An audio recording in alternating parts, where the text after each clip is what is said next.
Assalamualaikum warahmatullahi wabarakatuh.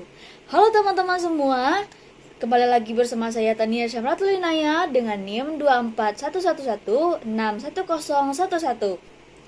Nah, people line dalam konteks produksi animasi merujuk pada urutan langkah-langkah yang harus diikuti untuk menghasilkan karya animasi dari awal hingga akhir. Meskipun ada banyak variasi dalam people line, tergantung pada jenis animasi, 2D, 3D, stop motion, dan lain-lain. Pada umumnya terdapat beberapa tahap dasar yang diikuti oleh para ahli di bidang ini. Yang pertama yaitu pengembangan konsep. Tahap awal di mana ide untuk animasi dibahas dan dikembangkan. Ini mencakup brainstorming, penulisan sinopsis, dan pembuatan karakter serta dunia cerita. Menurut Richard Williams, animator terkenal dan penulis The Animator Survival Kit, proses kreatif dimulai dengan ide yang jelas dan solid. Nah, yang kedua ada skenario dan storyboarding. Definisi setelah konsep dikembangkan, penulis membuat skrip dan storyboard yang merupakan gambar yang menggambarkan setiap adegan. Storyboarding membantu memvisualisasikan alur cerita. Menurut John Sennemaker, animator dan profesor menyatakan bahwa storyboard adalah alat penting untuk merencanakan visual dan emosi di setiap adegan. Dan yang ketiga ada desain karakter dan lingkungan. Pada tahap ini, karakter dan lingkungan digambar dan dirancang. Ini mencakup pembuatan model atau ilustrasi karakter, serta latar belakang.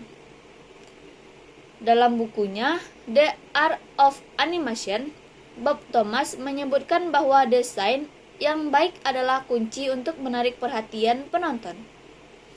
Dan yang keempat ada animatik.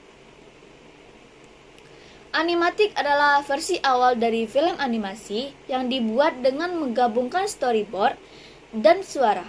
Ini memberikan gambaran tentang timing dan pergerakan. Nah, menurut James Bechter, yaitu animator terkenal, menyatakan bahwa animatik sangat penting untuk memahami ritme dan alur cerita sebelum masuk ke tahap animasi. Berikutnya, produksi animasi. Ini adalah tahap di mana animasi sebenarnya dibuat, baik itu secara digital maupun manual. Disinilah semua elemen disatukan.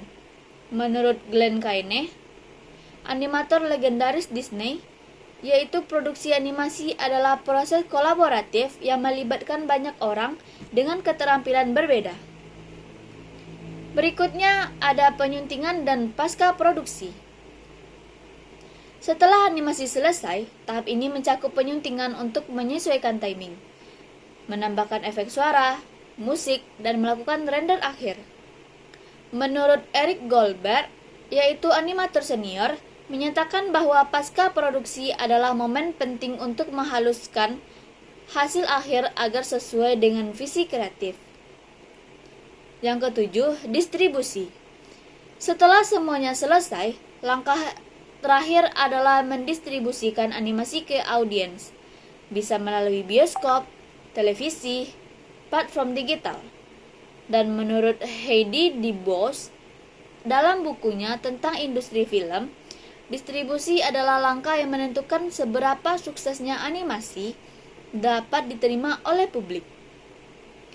Nah, people line di sini memberikan kerangka kerja yang membantu animator dan tim produksi untuk mengelola proyek dengan efisien.